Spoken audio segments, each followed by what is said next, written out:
Baby Hugh Grosvenor at just under £9, he'll become an instant billionaire when he takes his father's title. But the Duke, a keen football player in his youth, admitted he'd like his heir to play for England. We can live in hope. On a radiant June morning, Chester Cathedral stood resplendent as the site of the grand union between Hugh Grosvenor, the Seventh Duke of Westminster, and Olivia Henson. Guests of distinguished lineage and close friends, including Prince William and Princess Eugenie, filled the cathedral, their presence underscoring the significance of this union. As Hugh, in a sharp mourning suit and pink tie, stood at the altar, his eyes reflected a blend of tradition and new beginnings. Olivia dazzled with a serene smile in her bespoke ivory gown, adorned with intricate floral embroidery. Later, the celebration would continue at Eaton Hall, the Grosvenor family estate, where lavish receptions were prepared to honour the newlyweds.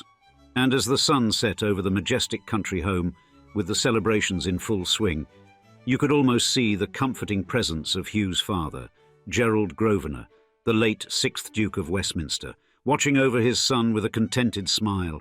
Indeed, Gerald Grosvenor was one of a kind in a sea of ostentatious British nobility, insofar as we could somewhat confidently call him a modest billionaire or even a relatable rich guy. A man of many facets, Gerald was unexpectedly thrown into the line of succession for his family, then used that adversity to serve his country with distinction before personal demons from his childhood resurfaced. In today's episode, we'll tell his story from the idyllic fields of Northern Ireland to the richest private citizen in Britain, as we describe. The humble aristocrat, Gerald Grosvenor, the 6th Duke of Westminster. During his prime, Gerald Grosvenor, the 6th Duke of Westminster, was seen as a titan of wealth and nobility, towering over most with a bank balance that even made seasoned aristocrats blush. For example, in the very first edition of the Sunday Times Rich List in 1989, he clinched the spot as the second richest person in the UK, amassing a hefty 3.1 billion Great British pounds, a sum that would be worth about 10.1 billion today. And at the time, behind only Queen Elizabeth II herself, in terms of net worth on Albion. Now, his vast fortune stemmed from Grosvenor Estates, a property empire he inherited with his dukedom in 1979, a family business that had been dealing in prime London real estate since the 17th century, starting with a tidy 500 acres in Mayfair and Belgravia. And under Gerald's savvy leadership, Grosvenor Group blossomed, crowning him the UK's wealthiest property developer and among the largest landowners. Indeed, his property empire spread its roots wide, spanning Edinburgh, Liverpool, Oxford, Cambridge, Southampton, and Cheshire. But his influence also reached beyond the UK, gripping other parts of Europe with its expansive portfolio. Furthermore, his stately family seat, Eaton Hall in Cheshire, mirrored the grandeur of his title, boasting opulent architecture and sprawling grounds, epitomizing centuries of aristocratic splendor. Not content with just one lavish estate, in 1980 he snagged the Abbeystead estate in Lancashire, famed for its grouse moor. And Gerald's heart was captured by Natalia Asher Phillips, whom he married in 1978 after a whirlwind encounter at a ball in the legendary Blenheim Palace. Now Natalia, herself born to British aristocracy and descended from the likes of Russian poet Alexander Pushkin and Afro-Russian engineer Abram Ganable, brought her own blue-blooded credentials to the Grosvenor lineage, and she stepped into the role of Duchess, adding philanthropy and winemaking to her aristocratic pursuits. The couple's legacy lives on through their 4 children, most notably the recently wed Hugh Richard Louis Grosvenor, who inherited not just the dukedom, but also the mantle of Britain's youngest billionaire after his father's death, with a net worth of over £10 billion. Yet, despite his towering empire and accolades, life wasn't just grand balls and ledger balances for Gerald Grosvenor, the 6th Duke of Westminster. He was uncharacteristically resentful of the pressures of being an aristocrat, and from his youth, he battled personal demons and scandals, including suffering from depression and even, famously, having a nervous breakdown in 1998. However, in order to better understand how the UK's richest private citizen and a born and bred aristocrat could struggle with so much self-doubt that he would fantasize about giving it all away, we must begin with an investigation into his childhood, for that is where we'll likely find our answer. I don't think the title helps me at all. I think the only advantage of being a duke, it does help in a crowded restaurant when you're trying to get a table. Gerald Cavendish Grosvenor, the future 6th Duke of Westminster, was born on the 22nd of December 1951 in County Tyrone, Northern Ireland. Now, for the uninitiated, his birth in Northern Ireland was not coincidental, but a direct result of his family's established roots on an island in the middle of Lower Lough Erne, and this location was chosen due to his father, Robert Grosvenor, the 5th Duke of Westminster's dual commitments to farming and his political role as a Unionist Member of Parliament for Fermanagh and South Tyrone from 1955 to 1964. And Gerald's mother, Viola Lyttelton, was notably the daughter of the 9th Viscount Cobham, further entrenching the family's noble lineage. Raised in the verdant landscapes of Northern Ireland, Gerald's childhood was infused with pastoral beauty and a semblance of freedom, which he fondly equated to the spirited adventures depicted in Swallows and Amazons. However, this serene childhood underwent a significant shift when, at the tender age of 7, he was sent to Sunningdale School in Ascot, England, subsequently continuing his education at Harrow School. And the stark contrast between his free-spirited life in bucolic Ireland and the rigid discipline of English boarding schools proved to be a challenging transition. Therefore, the early period of Gerald's life was marred not only by the rigours of a new educational system, but also by the personal challenges of facing bullying due to his pronounced Irish accent. Then the situation was further exacerbated by the death of his uncle, the 4th Duke of Westminster, in 1967, which prematurely designated Gerald's father as his successor to become the 5th Duke of Westminster. And this, both consequently and unexpectedly, put Gerald firmly in line to inherit the title. He thus came into the line of succession by chance, arguably, or rotten bad luck, as he put it. Therefore, this succession, coupled with the emotional toll of bullying, impacted his academic focus, resulting in his completion of schooling with only modest qualifications in history and English. Yet, despite these educational setbacks, Gerald found a new direction in 1970 when he joined the Territorial Army, setting the stage for a notable military career that would eventually see him attaining the rank of Major General. The military thus not only offered him a fresh start, but also a chance to earn distinctions on his own merit, relatively independent of his aristocratic heritage. And in 1973, Gerald advanced his military commitment by enrolling in the Royal Military Academy Sandhurst, a prestigious officer training academy in the United Kingdom. Here, he trained to become an officer cadet, a role preparing him for leadership positions in the military. Upon completion of his training, he was commissioned as a second lieutenant in the Territorial and Army Volunteer Reserve, part of the Royal Armoured Corps, specifically the Queen's Own Yeomanry. This unit is a light cavalry regiment known for its flexibility and rapid response capabilities, and his progression was steady and recognised by subsequent promotions, to lieutenant in 1975 and to captain by 1980. His ascent continued with his elevation to the rank of major, first in an acting capacity in 1985 and later confirmed on his birthday in December of the same year.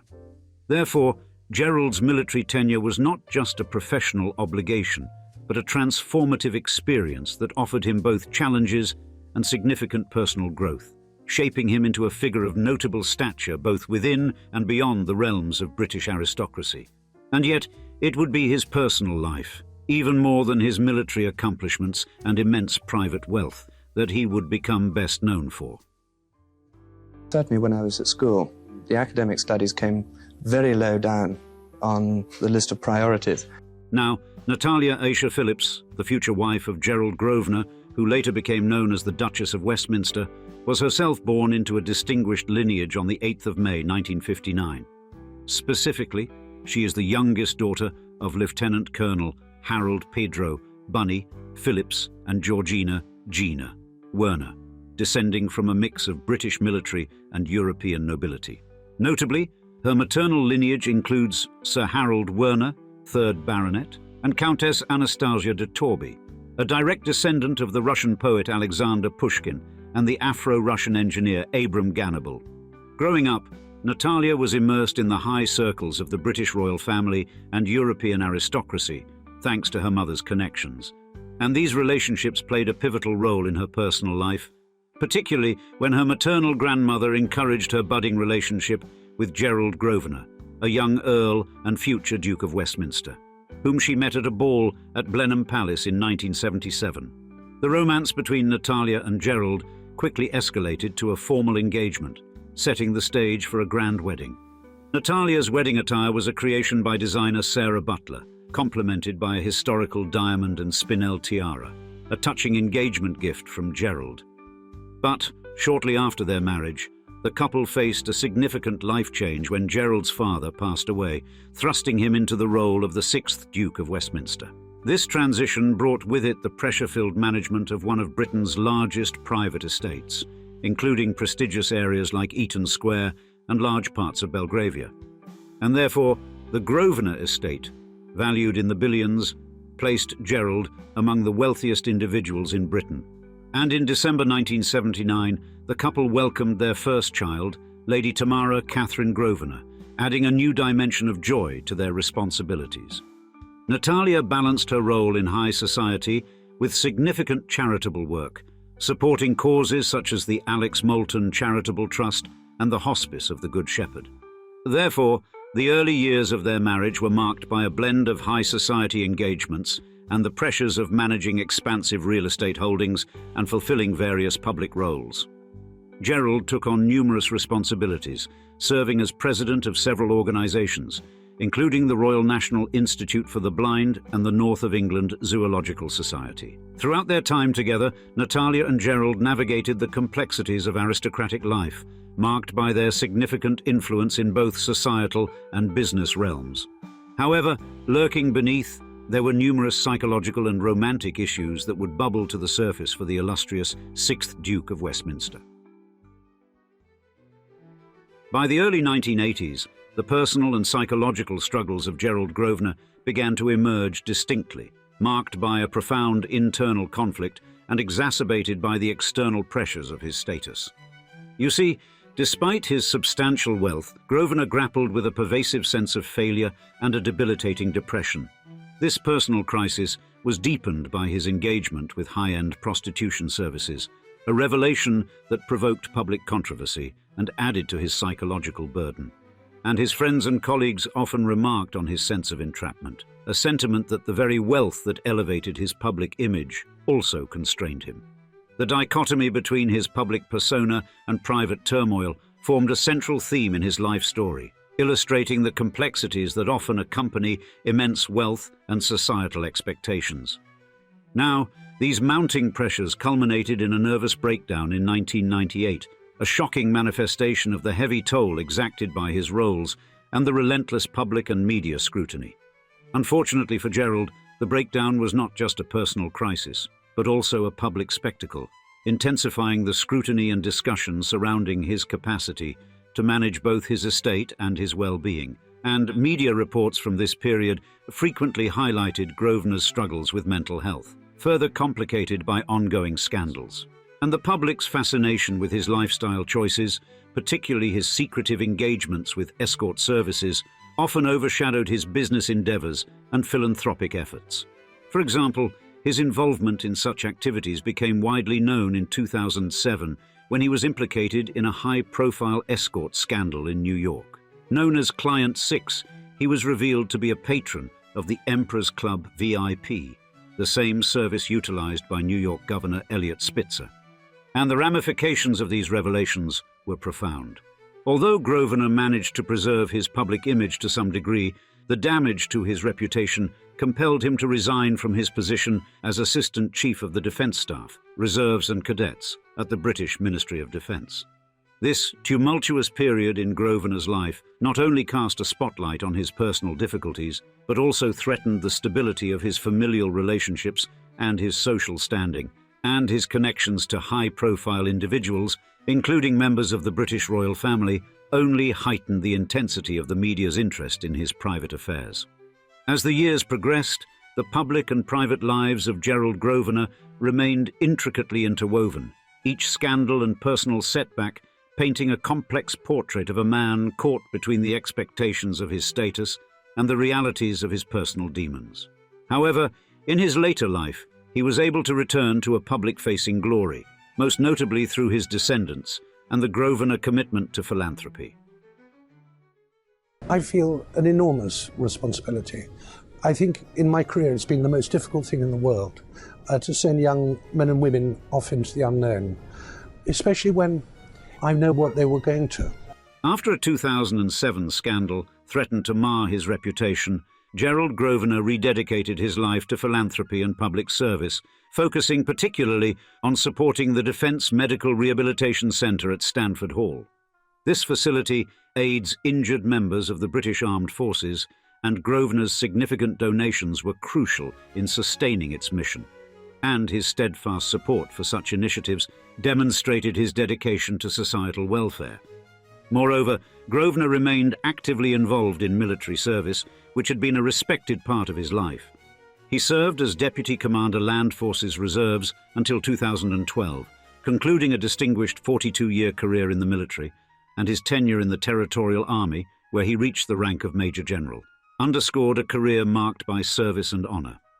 In recognition of his contributions, in 2012, Queen Elizabeth II appointed him Commander of the Royal Victorian Order. This honour was a direct acknowledgement from the monarchy, complementing his previous accolades, including Knight of the Garter and Companion of the Order of the Bath. Such distinctions highlighted the restored faith and honour bestowed upon him by the royal family and the public. Grosvenor also concentrated on managing the Grosvenor estate during his later years. His death in 2016 at the age of 64 came unexpectedly after a heart attack, evoking a wave of tributes from the royal family and public figures alike. And Gerald Grosvenor's contributions continue to resonate through his son, Hugh Grosvenor, the Seventh Duke of Westminster, who has inherited the responsibility of managing the family's estate and charitable endeavours. In June 2024, Hugh further solidified the family's societal standing through his marriage to Olivia Henson, signalling a new era for the Grosvenor legacy. As he steps into his role, Hugh Grosvenor is poised to perpetuate his father's dedication to philanthropy and prudent estate management. Therefore, throughout his life, Gerald Grosvenor successfully restored his public perception, melding his personal trials with his public and philanthropic undertakings, and legendarily encapsulated the multifaceted nature of his status as a prominent British aristocrat and a regular human being. And now, we'd like to see you in the comments.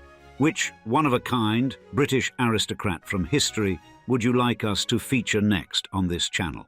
We love making content based directly on your suggestions, so please be sure to add your thoughts and give a thumbs up to any comments you think would make a great video. With that said, thanks for joining us for another episode of Old Money Luxury, and cheers until next time.